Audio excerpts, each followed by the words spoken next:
Bayangkan terjebak di lantai 50 gedung pencakar langit yang terbakar, dan satu-satunya lift darurat macet total.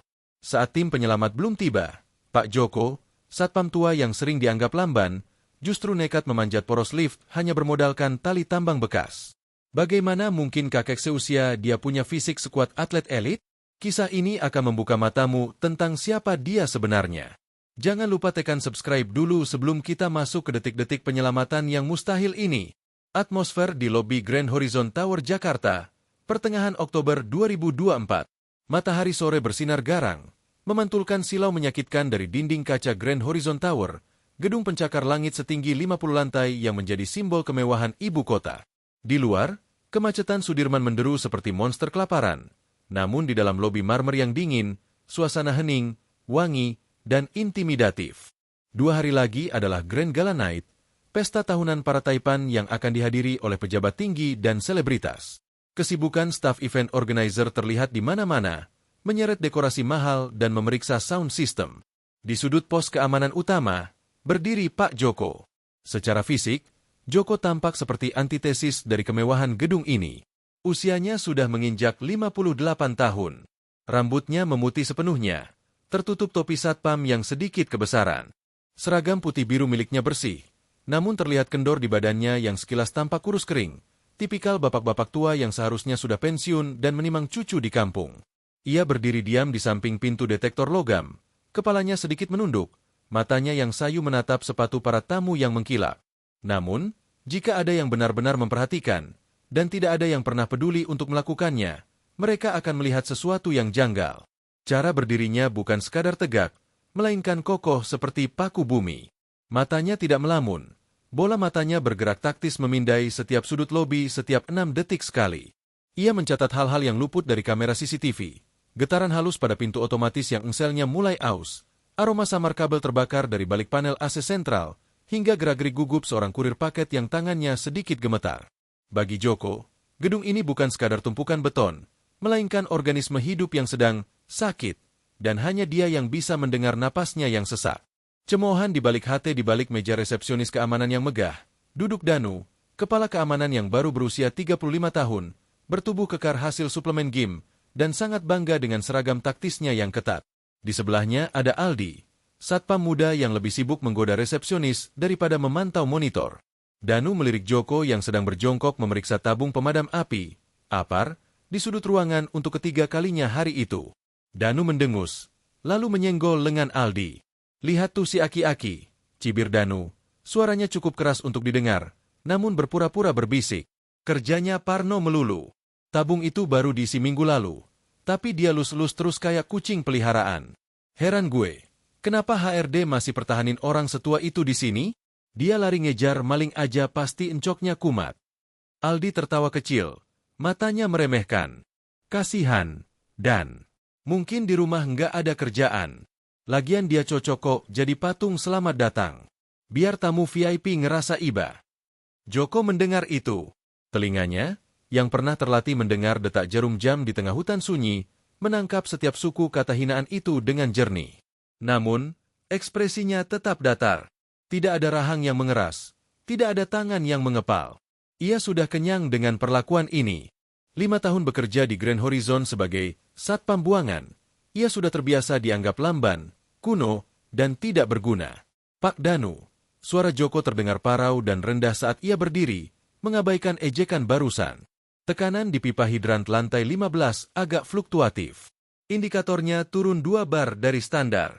Sebaiknya dicek teknisi sebelum pesta lusa. Danu memutar bola matanya, jengkel.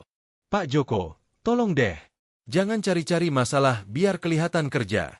Sistem gedung ini smart building. Semua otomatis. Kalau ada apa-apa, alarm bunyi.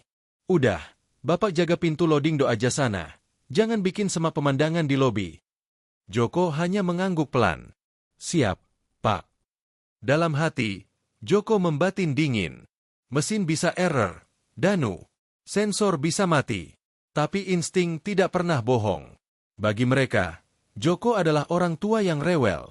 Bagi Joko, mereka adalah anak-anak yang bermain api di atas tumpukan dinamit. Rahasia sang, laba-laba besi. Apa yang tidak diketahui Danu, Aldi, dan seluruh penghuni gedung mewah itu adalah bahwa di balik seragam satpam yang kendor itu, tersembunyi tubuh yang ditempa oleh neraka. Joko bukanlah pensiunan kelurahan. 30 tahun lalu, nama aslinya, Joko Laba-Laba Prasetyo, adalah legenda di Satuan Elit SAR, Search and Rescue, dan Unit Kualifikasi Khusus Anti-Teror. Spesialisasinya bukan menembak, melainkan vertical rescue dan infiltrasi gedung tinggi. Joko adalah manusia yang pernah memanjat tebing curam di Papua tanpa tali pengaman demi mengevakuasi korban jatuhnya helikopter. Dia adalah orang yang pernah menuruni dinding luar hotel yang terbakar di tahun 90-an hanya dengan bermodalkan selang pemadam untuk menyelamatkan Sandra. Jemarinya, yang kini terlihat keriput, sebenarnya memiliki cengkeraman baja yang mampu meremukkan apel. Tulang-tulangnya adalah peta retakan dan patahan yang sembuh menjadi lebih keras dari sebelumnya. Fisikmu itu anugerah, Jo. Tapi keberanianmu itu gila, kata pelatihnya dulu di barak pelatihan. Joko tidak pernah melihat rintangan vertikal sebagai halangan. Bagi dia, gravitasi hanyalah sugesti. Tragedi lantai 13 namun, hidup memiliki cara kejam untuk mematahkan sayap, atau dalam kasus Joko, memotong tali pengamannya. 8 tahun lalu, dalam sebuah operasi penyelamatan di sebuah ruko yang runtuh, Joko melakukan kesalahan fatal. Ia terlalu percaya diri. Ia membawa serta anak didiknya, Bimo, untuk masuk ke celah sempit reruntuhan beton yang labil. Aman, Komandan. Kita bisa masuk, kata Bimo waktu itu, penuh semangat. Maju, perintah Joko. 1 detik. Hanya butuh 1 detik untuk beton di atas mereka bergeser. Joko yang berada di posisi lebih atas berhasil melompat mundur. Tapi Bimo terjepit. Joko berusaha menarik tangan anak itu. Ia mengerahkan seluruh tenaga, laba-labanya, otot-ototnya menjerit, pembuluh darah di matanya pecah. Tapi reruntuhan itu terlalu berat. Lepasin, endan. Sakit. Bisik Bimo sebelum napas terakhirnya hilang ditelan debu. Joko selamat, tapi jiwanya mati di bawah reruntuhan itu. Ia mengundurkan diri dari kesatuan dengan membawa rasa bersalah yang tak tertahankan. Ia membenci kemampuannya. Ia membenci fisiknya yang kuat namun gagal menyelamatkan 1 nyawa yang paling berharga. Ia memilih menjadi satpam rendahan, menyembunyikan masa lalunya, berharap dunia melupakan siapa dia. Kehidupan ganda di kontrakan sempit namun, naluri prajurit tidak bisa dimatikan saklarnya begitu saja. Di sebuah kontrakan petak yang sempit di pinggiran Jakarta, Joko menjalani ritual rahasia. Sepulang kerja, saat Danu dan Aldi mungkin sedang nongkrong di kafe, Joko tidak tidur. Ia melepas seragam satpamnya, memperlihatkan tubuh yang penuh parut luka namun berotot kawat, padat, kering, dan efisien. Di dalam kamarnya, ia memasang palang besi di kusen pintu. Di sana, ia melakukan pull-up hanya dengan 2 jari. 1, 2, 50, 100 kali. Keringat membasahi lantai. Ia melatih napasnya dengan menahan napas di dalam bak mandi hingga 3 menit. Ia melatih keseimbangannya dengan berdiri 1 kaki di pinggiran balkon lantai 2 kontrakannya yang rapuh. Ia menghukum dirinya sendiri dengan latihan fisik ekstrim. Ini bukan untuk kesehatan. Ini adalah penebusan dosa. Setiap otot yang nyeri adalah pengingat akan Bimo. Namun ironisnya, hukuman ini justru menjaga kondisi fisiknya tetap setara dengan atlet elit usia 20-an. Menatap poros lift yang gelap kembali ke masa kini, di Grand Horizon Tower, Joko berjalan menuju area belakang, melewati pintu servis elevator. Langkahnya terhenti. Ia menempelkan telinganya ke pintu baja lift barang itu. Ada suara desingan halus. GRRRTT. Kletah. Suara gesekan logam yang tidak wajar. Gesekan kabel yang kering dan puli yang tidak presisi. Instingnya berteriak lagi. Ada yang salah dengan sistem mekanis gedung ini. Sangat salah.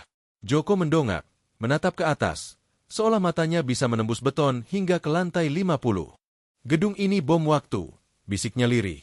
Tangannya tanpa sadar meraba gulungan tali tambang bekas yang selalu ia simpan di loker pribadinya, kebiasaan lama yang tidak bisa ia hilangkan. Dan kalau bom itu meledak, tidak akan ada yang siap. Di mata dunia, dia hanyalah Pak Joko, satpam tua yang lamban dan membosankan. Tapi di dalam dirinya, sang laba-laba sedang terbangun dari hibernasi panjangnya. Dan sore ini, takdir sedang menyusun skenario mimpi buruk di lantai 50, sebuah panggung di mana Joko harus memilih, tetap bersembunyi sebagai pengecut, atau memanjat sekali lagi menuju neraka untuk menebus dosa masa lalunya. Keheningan yang menipu jam dinding digital di lobi Grand Horizon Tower menunjukkan pukul 18.15. Matahari telah terbenam, menyisakan langit Jakarta yang memar berwarna ungu kelabu. Di dalam gedung, lampu-lampu kristal mulai dinyalakan, menciptakan ilusi kemewahan yang sempurna. AC sentral mendengung halus, menghembuskan udara dingin beraroma lavender ke seluruh penjuru lobi.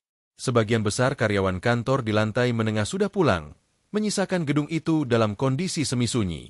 Namun, di lantai 50, The Sky Ballroom, kesibukan justru sedang memuncak. Tim event organizer sedang melakukan rehearsal terakhir untuk gala dinner besok malam. Ada sekitar 40 orang di sana, teknisi lampu, penata bunga, catering, dan beberapa staf manajemen gedung yang sedang lembur.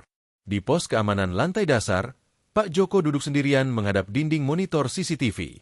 Rekan-rekannya, Danu dan Aldi, sudah pergi ke kantin basement untuk makan malam lebih awal, meninggalkan si tua untuk menjaga benteng. Monitor-monitor itu menampilkan gambar statis koridor-koridor sunyi. Semuanya tampak normal, hijau, aman. Namun, Joko tidak bisa menenangkan detak jantungnya yang tiba-tiba berpacu. Hidungnya berkedut.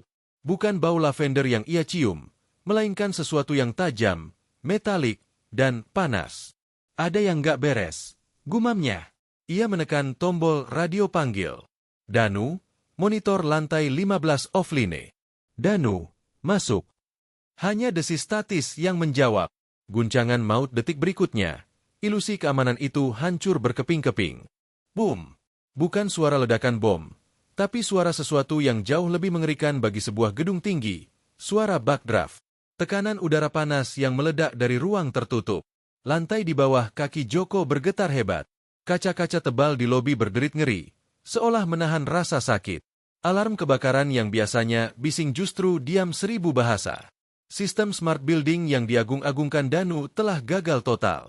Namun, asap hitam pekat mulai merembes keluar dari celah-celah ventilasi AC lobi, bergulung-gulung seperti ular raksasa yang terlepas dari kandangnya. Kebakaran. Bisik Joko, matanya melebar. Tapi kengerian sebenarnya baru saja dimulai. Di monitor CCTV lantai 50, Joko melihat kepanikan. Orang-orang berlarian. Asap mulai memenuhi ballroom. Mereka berbondong-bondong menuju satu-satunya jalan keluar cepat, lift VIP. Kekacauan total di lantai 50. Sky Ballroom telah berubah menjadi perangkap tikus raksasa. Asap tebal membumbung dari shaft utilitas, memedihkan mata dan menyesakkan paru-paru. Ke lift. Cepat ke lift, teriak Meneer Iyo, seorang wanita muda bernama Sarah, sambil menarik tangan asistennya yang menangis histeris. Mereka berdesak-desakan masuk ke dalam kabin lift berlapis emas itu. Penuh sesak. Pintu lift menutup perlahan, memisahkan mereka dari asap yang semakin tebal. Mereka menghela napas lega, mengira telah selamat. Lift mulai turun. Namun di lantai 42, bencana terjadi. Kereta. ZZZTTT. Kabel baja utama lift tersentak hebat. Api yang merambat di poros lift telah melelehkan panel kontrol sirkuit utama. Lift itu berhenti mendadak dengan sentakan kasar yang melemparkan semua orang di dalamnya ke lantai. Lampu lift berkedip-kedip horor, lalu mati total. Gelap gulita. Jeritan 15 orang yang terperangkap di dalam kotak logam sempit itu menggema, memantul di dinding besi, menciptakan simfoni ketakutan murni. Suhu di dalam lift mulai naik drastis. Poros lift di luar mereka telah berubah menjadi cerobong asap raksasa, memanggang kabin lift perlahan-lahan. Pesan dari neraka di pos keamanan, HT di pinggang Joko meraung. Suara Sarah terdengar putus-putus, penuh isak tangis dan batuk. Tolong, siapapun, kami terjebak di lift. Panas, di sini panas sekali. Tolong kami. Joko menyambar HT-nya. Posisi, di mana posisi kalian? Antara lantai 40 dan 50. Lift macet. Asap masuk ke dalam. Kami nggak bisa napas. Tolong, Pak. Joko menatap panel indikator lift di dinding. Lampu merah berkedip liar. Error code.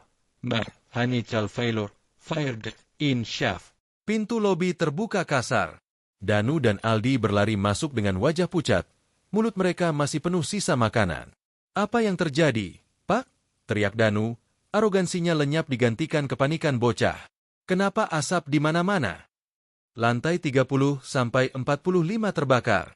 Sistem sprinkler mati. Ada 15 orang terjebak di lift VIP yang macet di zona api. Jawab Joko cepat, suaranya dingin dan taktis. Ia tidak berteriak. Ia memberi laporan situasi. Mati. Aldi merosot ke lantai, kakinya lemas. Lift itu, kalau kabelnya putus karena panas, mereka jatuh bebas. Panggil damkar, perintah Danu dengan suara gemetar, tangannya sibuk memencet ponsel yang tak kunjung tersambung. Sinyal mati. Radiator gedung pasti kena api.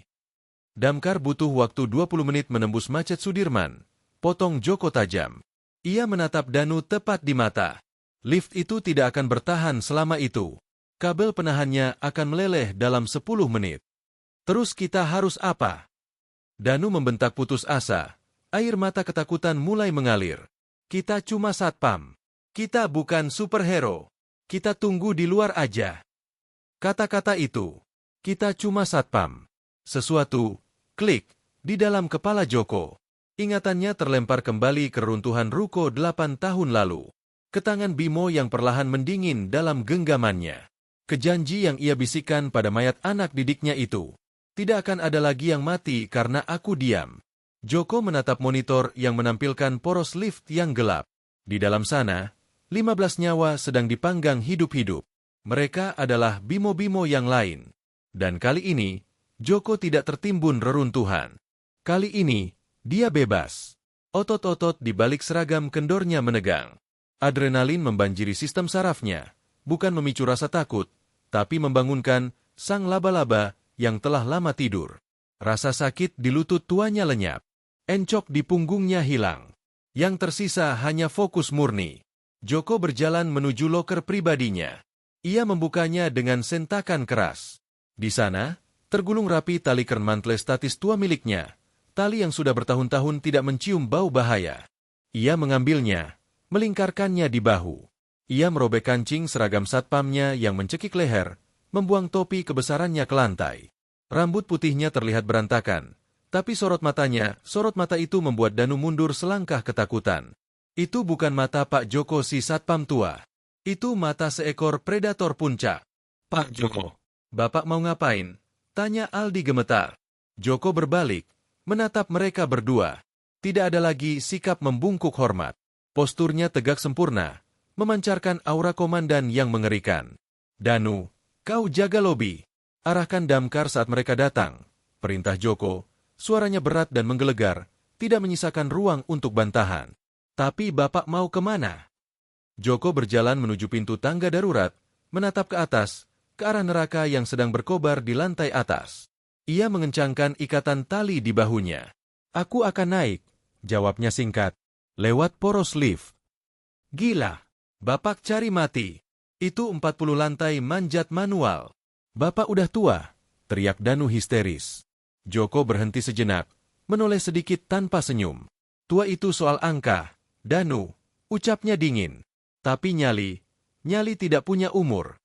Pintu tangga darurat terbanting menutup di belakangnya. Pak Joko telah pergi.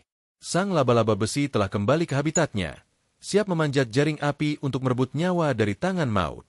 Pertaruhan di tangga darurat di bordes tangga darurat lantai dasar yang dingin dan bergema. Langkah Pak Joko terhenti bukan karena ragu, tapi karena Danu yang berlari menyusul dan menarik bahunya kasar. Pak Joko, berhenti, teriak Danu, napasnya memburu. Matanya merah karena panik dan asap yang mulai merembes masuk. Bapak gila. Bapak mau bunuh diri. Itu poros lift, Pak. Suhunya bisa ratusan derajat. Bapak masuk sana sama aja masuk oven. Aldi berdiri di belakang Danu. Wajahnya pucat pasi, memegang HT dengan tangan gemetar. Pak, benar kata Pak Danu. Kita tunggu damkar aja. Jangan nekat. Joko menepis tangan Danu dari bahunya. Gerakannya tenang namun bertenaga, membuat Danu terhuyung mundur. Joko berbalik perlahan. Di bawah sinar lampu neon tangga darurat yang berkedip-kedip, wajah tua itu tampak berbeda. Garis-garis keriput di wajahnya bukan lagi tanda penuaan, tapi parit-parit pengalaman tempur. Danu, suara Joko rendah, menggema di dinding beton. Damkar butuh 20 menit. Kabel lift itu akan putus dalam 8 menit. Kamu mau nunggu di sini sambil dengerin suara 15 orang jatuh dari ketinggian 150 meter? Tapi Bapak cuma satpam. Danu membalas, suaranya pecah. Bapak taunya cuma buka gerbang sama cek tas. Bapak nggak punya alat. Nggak punya masker oksigen. Joko menatap Danu tajam. Tatapan itu membungkam Danu seketika. Saya bukan cuma satpam, ucap Joko dingin. Dulu, nama sandi saya Laba-Laba. Unit khusus SAR. Spesialis evakuasi vertikal medan ekstrim. Saya sudah manjat tebing, gedung, bahkan bangkai pesawat yang tergantung di jurang sebelum kamu lahir, Danu. Joko menunjuk gulungan tali kern mantle di bahunya. Tali ini sudah nyelamatin nyawa lebih banyak daripada jumlah gajimu setahun. Sekarang minggir, atau kamu yang akan saya lempar ke bawah. Danu ternganga. Ia tidak mengenali orang di depannya. Pak Joko yang bungkuk dan sopan sudah lenyap. Di hadapannya berdiri seorang veteran perang yang sedang mengambil alih komando medan tempur. Bapak serius? Aldi bertanya lirih. Rasa hormat mulai merayap menggantikan rasa kasihan. Buka pintu akses poros lift di lantai 40. Sekarang, perintah Joko, tidak menjawab pertanyaan Aldi. Danu, kamu ke ruang kontrol mesin lift di rooftop. Siapkan sistem rem manual cadangan. Kalau saya gagal mengikat kabin, kamu satu-satunya yang bisa ngerem lift itu dari atas. Danu menelan ludah. Ia mengangguk kaku. Siap, Pak. Masuk ke mulut naga Joko tidak menunggu lagi. Ia berlari menaiki tangga darurat. Bukan dengan langkah terseok-seok orang tua, tapi dengan ritme pelari maraton. Napasnya teratur. 1 lantai, 2 lantai, 10 lantai. Di lantai 40, ia mendobrak pintu akses maintenance poros lift. Boom! Gelombang panas langsung menampar wajahnya. Asap hitam bergulung keluar. Suara api yang menderu di bawah sana terdengar seperti auman binatang buas. Joko mengikatkan sapu tangan basah ke hidung dan mulutnya. Perlindungan yang menyedihkan, tapi lebih baik daripada tidak sama sekali. Ia mengaitkan carabiner talinya ke besi penyangga rel lift. Menguji kekuatannya dengan satu sentakan keras. Wah, Bimo, lindungi aku, bisiknya pelan. Lalu, tanpa ragu sedikitpun, Pak Joko melompat ke dalam kegelapan poros lift. Neraka vertikal dunia Joko berubah menjadi lorong hitam pekat yang panas. Ia bergantung pada seutas tali, meluncur turun, rappelling, dengan cepat menuju kabin lift yang macet di bawahnya. Dinding poros lift terasa panas saat disentuh. Asap membuat matanya perih bukan main. Air mata mengalir deras, mengaburkan pandangan. Di bawah sana, sekitar 10 meter lagi, ia melihat atap kabin lift VIP itu. Di sekelilingnya, lidah api kecil mulai menjilati kabel-kabel yang terkelupas. Dan suara itu, suara kabel baja utama yang meregang. Suara maut. Kabel itu sudah mencapai batas elastisitasnya.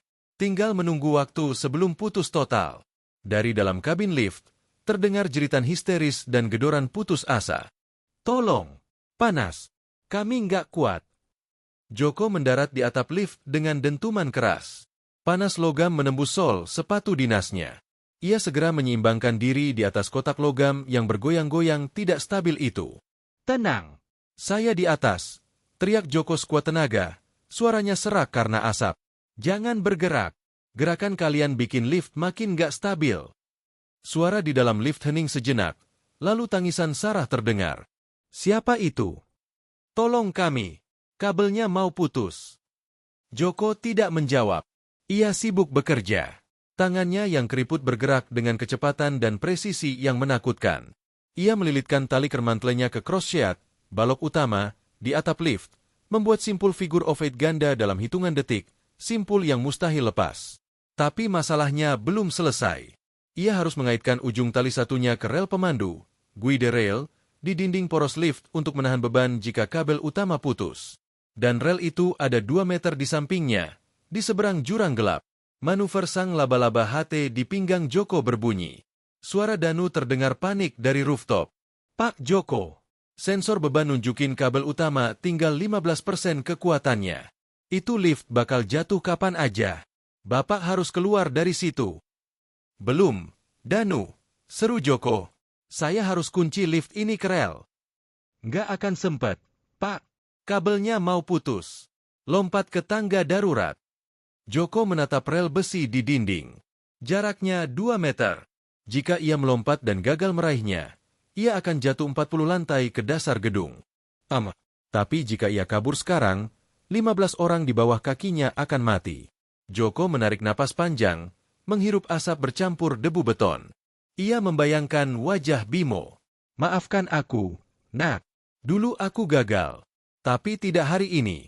Danu, ucap Joko tenang di hati. Tarik tuas rem manual pas hitungan ketiga. Apapun yang terjadi. Tapi Pak. 1. Joko mengambil ancang-ancang di atap lift yang licin. 2. Otot kakinya menegang, mengumpulkan sisa-sisa tenaga tua yang ia miliki. 3. Tarik. Krak. Tepat saat Joko berteriak, kabel utama lift putus. Lift itu tersentak jatuh. Jeritan dari dalam kabin memecah gendang telinga. Di detik yang sama, Joko melompat. Tubuhnya melayang di udara.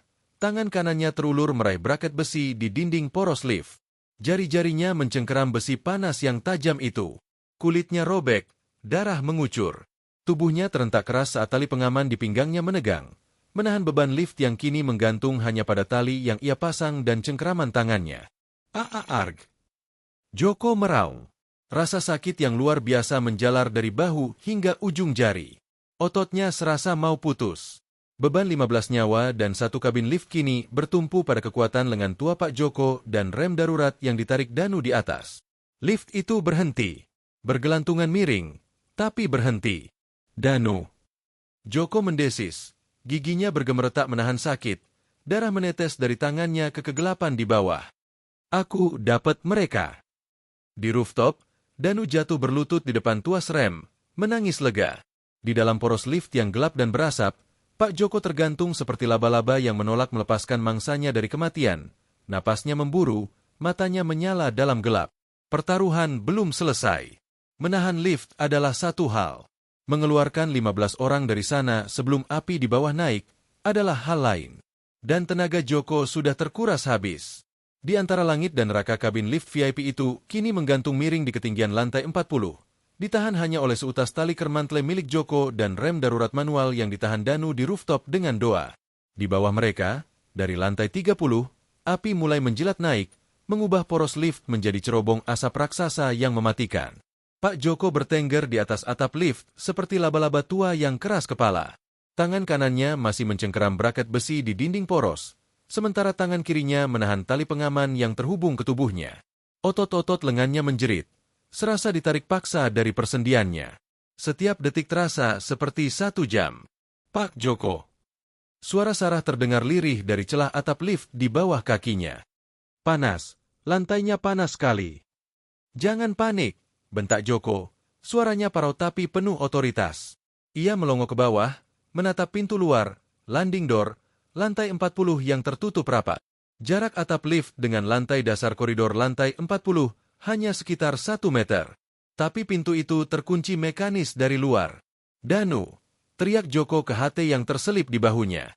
Posisi lift miring. Pintu lantai 40 macet. Aku butuh linggis atau apapun buat buka paksa pintu dari luar. Kirim Aldi sekarang. Aldi udah lari ke sana. Pak, dia bawa kapal pemadam. Balas Danu, suaranya diiringi derit besi rem yang ia tahan mati-matian. Pak, rem ini mulai slip. Kampasnya kebakar. Saya nggak bisa nahan lama-lama. Tahan, Danu. Kalau kau lepas, kita semua mati. Mimpi buruk bernama kegagalan mekanis tiba-tiba. Lift itu tersentak turun 10 cm. Krek. Tali kermantle Joko menegang kaku seperti kawat baja. Joko mengerang kesakitan saat tali pengaman di pinggangnya menyentak tulang rusuknya. Pak, jerit penumpang di dalam.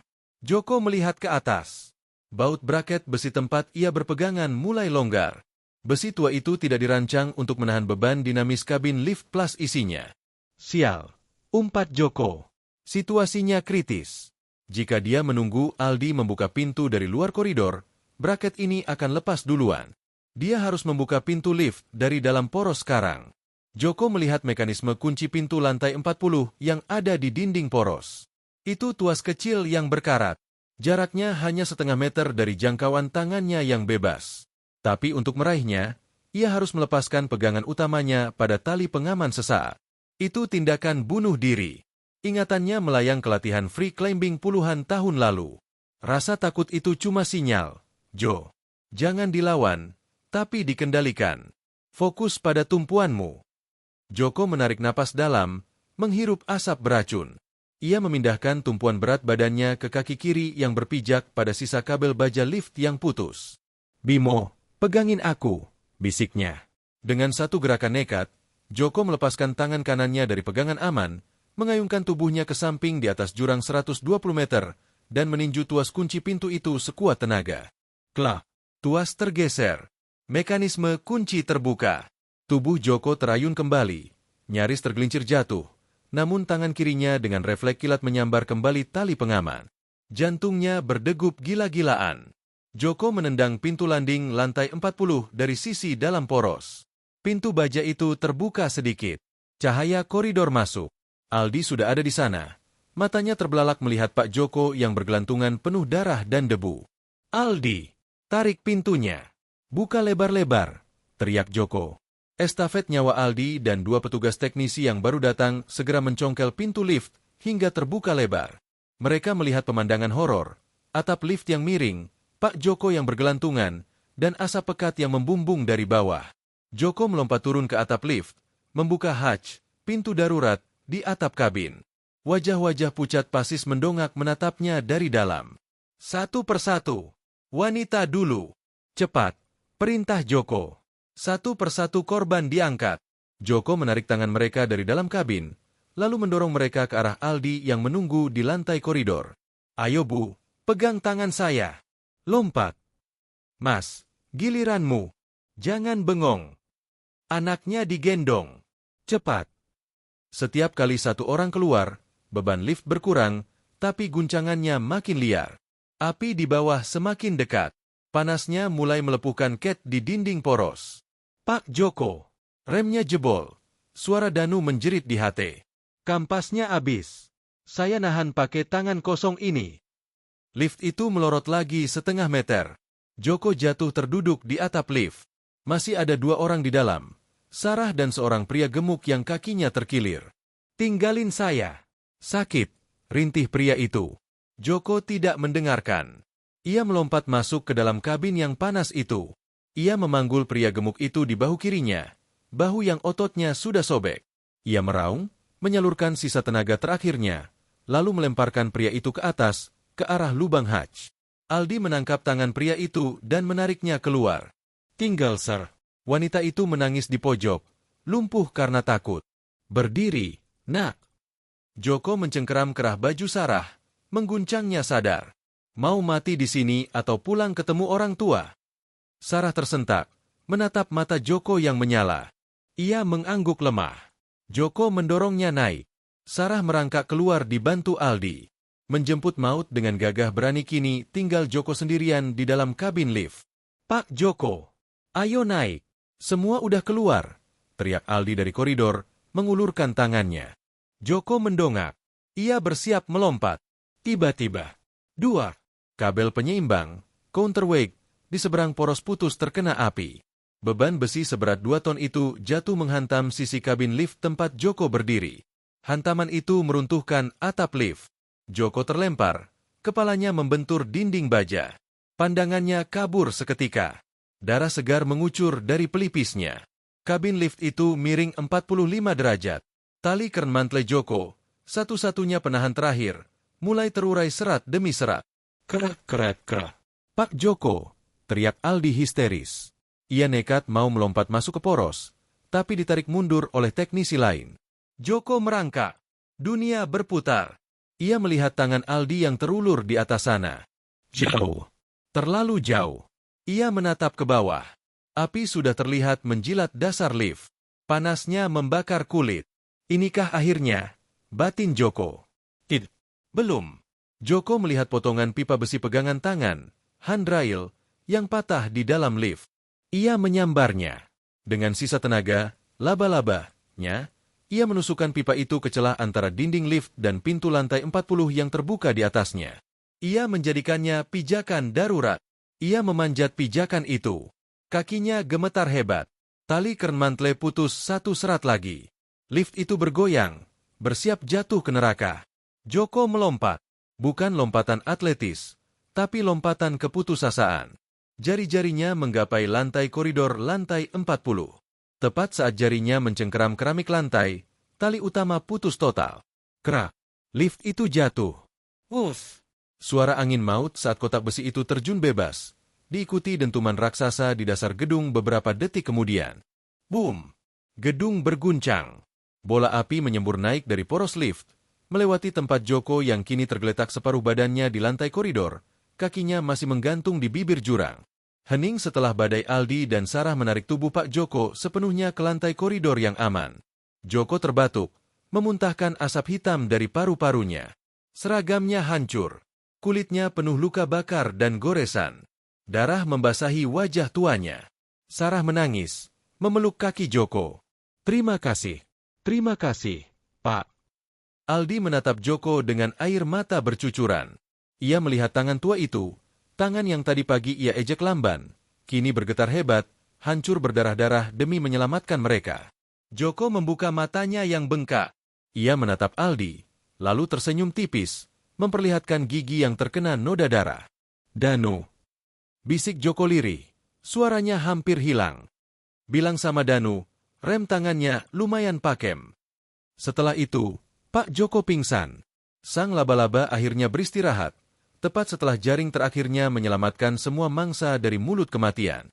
Di lorong lantai 40 yang penuh asap itu, tidak ada lagi yang melihatnya sebagai satpam tua yang lamban. Mereka melihat seorang legenda yang hidup kembali. Hening yang berbicara saat debu reruntuhan lift di dasar gedung mulai mengendap, dan gema dentuman raksasa itu perlahan digantikan oleh raungan sirine pemadam kebakaran yang akhirnya tiba di pelataran Grand Horizon Tower, sebuah keheningan absolut menyelimuti koridor lantai 40. Itu adalah jenis keheningan yang religius, momen sakral ketika manusia menyadari betapa tipisnya benang yang memisahkan mereka dari kematian. Pak Joko terbaring telentang di lantai marmer yang dingin dan kotor oleh jelaga. Dadanya naik turun dengan ritme yang berat dan menyakitkan. Tulang rusuknya terasa retak akibat hentakan tali pengaman, dan tangan kanannya, tangan yang menahan beban 15 nyawa, mati rasa, kulit telapaknya terkelupas parah hingga memperlihatkan daging merah. Namun, di balik rasa sakit fisik yang mendera tubuh rentanya, ada kehangatan yang menjalar di dada. Bukan rasa sombong, melainkan rasa selesai. Sebuah misi penebusan dosa yang tertunda selama 8 tahun akhirnya tuntas. Aldi, satpam muda yang biasanya hanya sibuk main ponsel, kini berlutut di samping Joko. Wajahnya basah oleh campuran keringat, debu, dan air mata. Ia menatap Joko bukan lagi sebagai aki-aki lamban, melainkan sebagai raksasa. Pak Joko.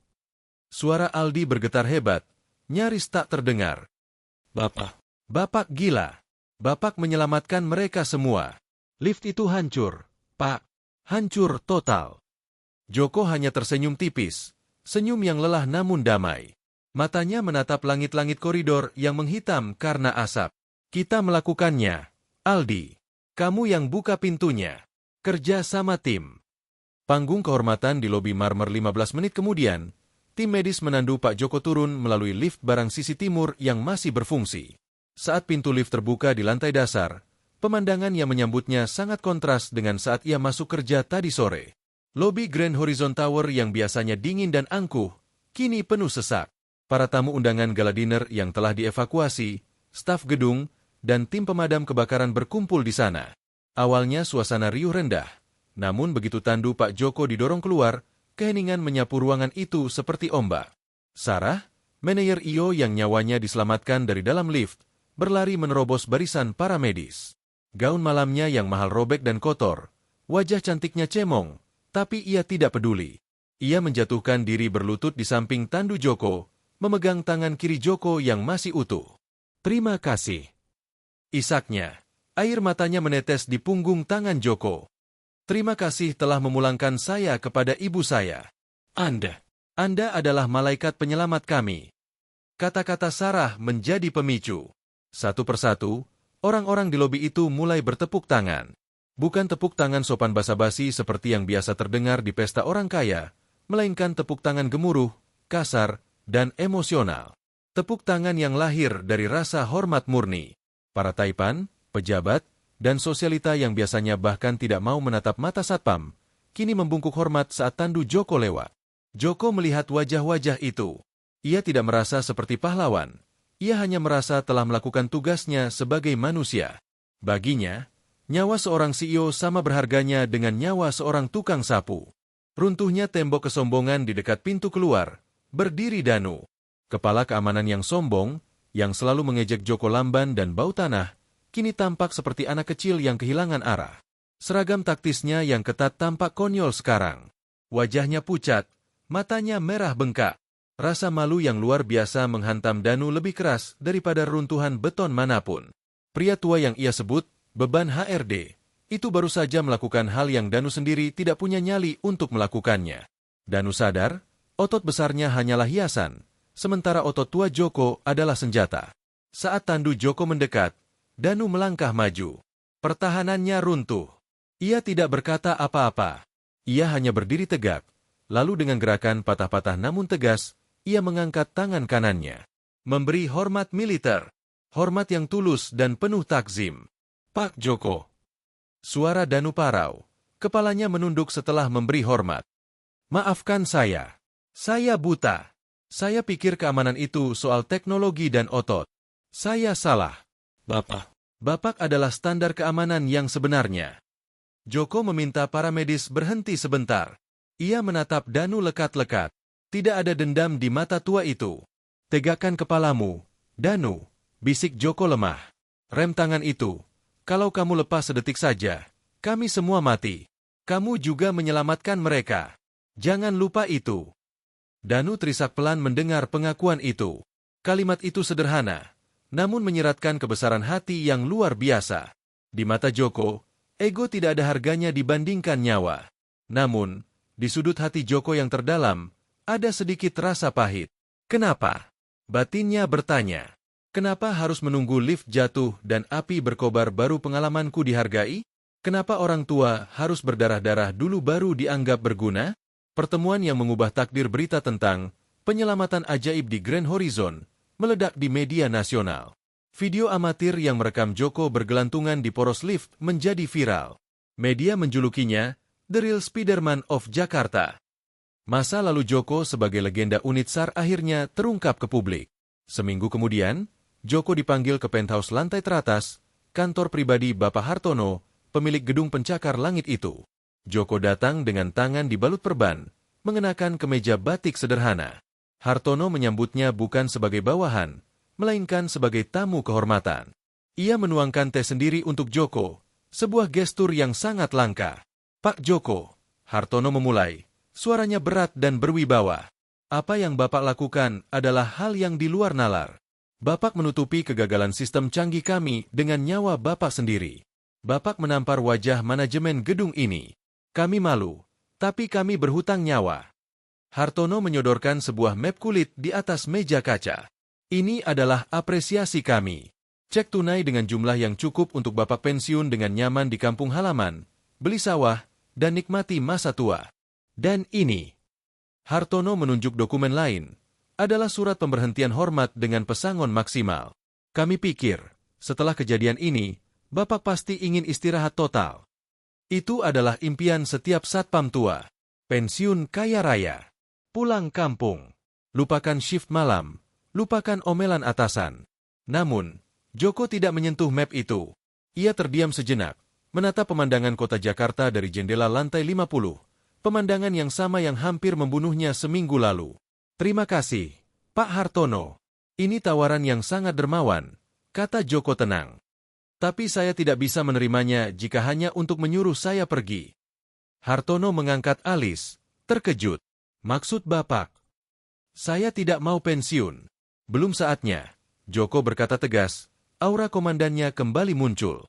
Uang ini, simpan saja untuk perbaiki sistem proteksi kebakaran Bapak yang bobrok itu. Joko mencondongkan tubuhnya ke depan. Saya punya tawaran lain.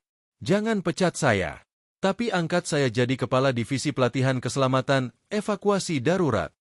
Pelatihan. Ya, lanjut Joko. Saya lihat anak-anak muda di sini. Danu, Aldi, dan yang lain. Mereka punya fisik bagus, tapi mental mereka mental kerupuk. Mereka panik saat krisis. Saya tidak mau kejadian Bimo, maksud saya, kejadian lift kemarin terulang. Biarkan saya melatih mereka. Biarkan saya ajari mereka bahwa jadi satpam bukan cuma soal seragam gagah, tapi soal nyali dan teknik. Hartono tertegun. Ia melihat sosok di depannya bukan hanya sebagai orang tua yang keras kepala, tapi sebagai aset yang tak ternilai. Ia tersenyum lebar dan mengulurkan tangannya. Sepakat, Pak Joko. Divisi itu milik Anda. Buat mereka setangguh Anda. Janji yang terbayar lunas 1 tahun kemudian. Matahari pagi menyinari rooftop Grand Horizon Tower. Angin bertiup kencang, tapi barisan 10 satpam baru berdiri tegak tidak bergeming. Di depan mereka, berdiri Danu dan Aldi yang kini tubuhnya terlihat lebih kering dan taktis, bukan sekadar otot gym. Dan di hadapan mereka semua, berdiri Pak Joko. Ia tidak lagi memakai seragam satpam kebesaran. Ia mengenakan kaos taktis hitam bertuliskan Safety Rescue Instructor, celana kargo, dan sepatu boot tempur. Rambut putihnya dipotong cepak rapi. Luka di tangannya sudah sembuh, meninggalkan parut yang menambah wibawanya. Dengar, suara Joko menggelegar tanpa megapon, mengalahkan suara angin. Gedung ini tinggi. Bahaya ada di setiap lantai. Saat bencana datang, orang-orang kaya di dalam sana akan menatap kalian dan bertanya, apakah kami akan selamat? Joko berjalan mondar-mandir, menatap mata anak didiknya satu persatu. Kalian tidak akan menjawab dengan kata-kata. Kalian akan menjawab dengan tindakan. Kalian tidak akan lari. Kalian akan memanjat, mendobrak, dan menggendong jika perlu. Karena seragam ini, Joko menepuk dada kirinya, adalah janji bahwa tidak ada yang ditinggal sendirian dalam gelap. Mengerti? Siap. Mengerti. Teriak barisan itu serempak, menggetarkan lantai atap. Joko mengangguk puas. Latihan rappelling dimulai. Danu, pimpin. Saat anak-anak muda itu berlari menuju tepian gedung dengan semangat membara, Joko berjalan perlahan ke pinggir pagar pembatas. Ia menatap langit biru Jakarta yang cerah. Dalam keheningan di tengah keramaian latihan, ia berbicara dalam hati, sebuah dialog batin dengan sosok yang tak pernah meninggalkannya. Bimo, lihat mereka. Lihat Danu. Lihat Aldi. Mereka sudah jadi prajurit yang baik. Tidak akan ada lagi yang mati konyol karena panik. Tidak akan ada lagi yang tertinggal di reruntuhan. Seolah menjawab, seekor burung elang terbang melintas tinggi di atas gedung, memekik tajam membelah awan. Joko merasakan beban rasa bersalah yang selama 8 tahun menghimpit dadanya, kini terangkat sepenuhnya. Hantu masa lalu itu telah pergi, digantikan oleh wajah-wajah masa depan yang sedang ia tempa. Utangku lunas, nak. Aku sudah mencetak penerus kita. Pak Joko tersenyum lebar, menghirup udara kebebasan. Ia berbalik badan, kembali menatap pasukannya. Sang laba-laba tua tidak lagi bersembunyi di balik bayang-bayang pos satpam. Dia telah kembali ke habitatnya, menjaga menara kaca ini, memastikan bahwa setiap kali bahaya datang mengetuk, akan ada singa-singa muda yang siap menerkam balik. Tamat.